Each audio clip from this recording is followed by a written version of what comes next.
Hello friends, welcome back to my channel. இன்னைக்கு நம்ம வீடியோவில் பார்க்கக்கூடியது நுரையீரலில் இருக்கக்கூடிய கழிவுகளை வெளியேற்றக்கூடிய சிம்பிளான ஹோம் ரெமடி பற்றி தாங்க பார்க்க போகிறோம். பெரும்பாலும் இந்த ஒரு ரெமடி யாருக்கெல்லாம் யூஸ்ஃபுல்லாக இருக்கும் அப்படின்னு பார்த்தீங்கன்னா, சிகரெட் பழக்கம், மது பழக்கம் அதிகம் இருக்கக்கூடியவங்களுக்கு நுரையீரல் பாதிக்கப்பட்டிருக்கும்.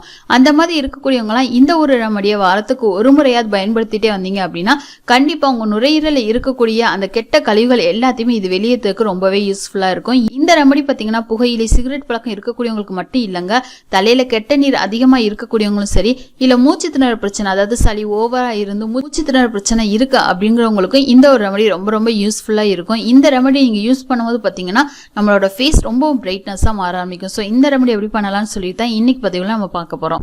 இந்த ரெமடி பாத்தீங்கன்னா ஆவி பிடிக்கக்கூடிய மெத்தட்ல தான் நம்ம பண்ண போறோம். ஸோ அதுக்கு என்ன பண்ணணும் அப்படின்னா, ஒரு பாத்திரத்தை எடுத்துக்கோங்க. அதாவது ஆவி பிடிக்கிறதுக்கு நம்ம வீட்டில் இருக்கக்கூடிய ஒரு பழைய பாத்திரமே போதுமானது.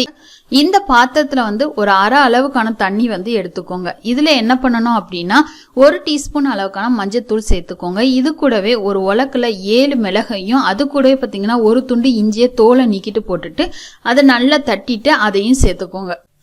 இது கூட ஒரு ஹாஃப் லெமனையும் பிழிஞ்சு விட்டுக்கோங்க. கடைசியாக இதில் ஒரு கைப்பிடி அளவுக்கான துளசி இலையை சேர்த்துக்கோங்க. சேர்த்துட்டு இப்போ இந்த பொருட்கள் நல்லா கொதிக்க வைக்க போகிறோம். கொதிக்க வைக்கிறதுக்கு முன்னாடி இந்த பாத்திரத்தை சரியாக மூடக்கூடிய, அதாவது ஆவி வெளியே போகாத அளவுக்கு மூடக்கூடிய ஒரு மூடியை வச்சு நீங்கள் இதை க்ளோஸ் பண்ணி வச்சுக்கணும். ஸோ இப்போ இதை நல்லா கொதிக்க விடணும். கொதிக்க விட்டுட்டு இதை அப்படியே இறக்கிட்டு ஆவி பிடிக்கணும். ஆவி பிடிக்கிறவங்க சில பேர் பார்த்தீங்கன்னா அப்படியே ஆவி பிடிப்பாங்க. அதெல்லாம் பிடிக்காதீங்க. நல்ல ஒரு போர்வையை உங்களை சுற்றி நல்லா க்ளோஸ் பண்ணிக்கணும். அதாவது வெளியில உள்ள ஏர் உள்ள வராத அளவுக்கு நல்லா க்ளோஸ் பண்ணிட்டு அதுக்கப்புறமா ஆவி பிடிக்கணும். இந்த மாதிரி நீங்க ஆவி பிடிச்சாதான் ஆவி பிடிக்கிறதோட முழு பலனையும் நம்மளால அடைய முடியும். ஸோ ஆவி பிடிக்கும் போது சில பேருக்கு மூச்சு திணறல் ஏற்படும். இது எதனால அப்படின்னு பாத்தீங்கன்னா, அதிகமா ஆவி பிடிக்கும் போது மூச்சை இழுத்து விடுவாங்க. அந்த மாதிரி விடாதீங்க. நார்மலா மூச்சு லைட்டா இழுத்து லைட்டா விடுங்க. எப்பவும் போல நார்மலா பண்ணீங்க அப்படின்னாலே ஆவி பிடிக்கும் போது மூச்சு திணறல் ஏற்படாது.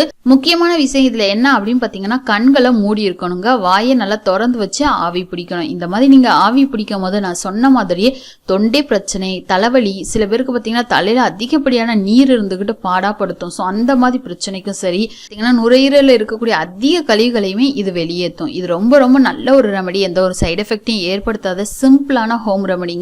இதை வாரத்துக்கு ஒரு முறையாவது இல்லைன்னா மாதத்துக்கு ஒரு முறையாவது கண்டிப்பா பயன்படுத்தி பாருங்க. நல்ல ஒரு ரிசல்ட்டை கொடுக்கும். அது கூடவே பார்த்தீங்கன்னா முகத்துக்கு நல்ல ஒரு பொலிவையும் கொடுக்கும். ஸோ ஃப்ரெண்ட்ஸ், இந்த ரெமடி உங்களுக்கு பயனுள்ளதா இருந்துச்சு அப்படின்னா உங்க ஃப்ரெண்ட்ஸுக்கு இதை ஷேர் பண்ணுங்க. அப்படி இந்த வீடியோ லைக் பண்ணா மறக்காதீங்க. Thank you friends.